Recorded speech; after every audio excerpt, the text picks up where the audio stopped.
3 tane program var. Öğrenmeye istekli, merak eden, araştırmacı ve bilinçli bireylerin yetişmesine katkı sağlayan bir eğitim öğretim metodudur. Bunun yanı sıra bilimin hayattaki önemini kavramasına ve öğrencilerin derslerine daha yüksek motivasyonla devam etmesine yardımcı olur ki tüm bunlar da başarının olmazsa olmazlarıdır. Gerçek şu ki başarı ancak ve ancak çalışmakla elde edilince emek veren tarihsiz mutluluğa sevk eden sihirli bir anahtardır.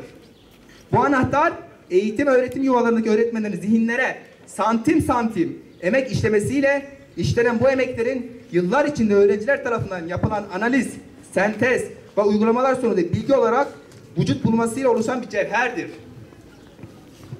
Böylesi bir cevherin bir anda ortaya çıkması elbette mümkün değildir. Dolayısıyla hayal etmekten yılmayın, bıkmayın, bunalmayın. Eğer hayal etmek olmasaydı coğrafi keşifler olmazdı.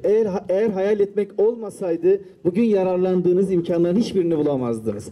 Birileri hayal etti ve gerçekleştirdi. 99 kez belki yanlış yaptı, 100.de doğruyu buldu. Ama çok şükür sizler çok daha iyi bir donanımla, iyi bir birikimle yola devam ediyorsunuz ve böyle gönüllü öğretmenlerimiz ve idarecilerimiz de olduğu müddetçe inşallah hayallerinizi hep beraber gerçekleştireceğiz. Daha büyük hayalleri daha yakın zamanda gerçekleştirmek temennisiyle. Hepiniz hoş geldiniz, saygılar sunuyorum.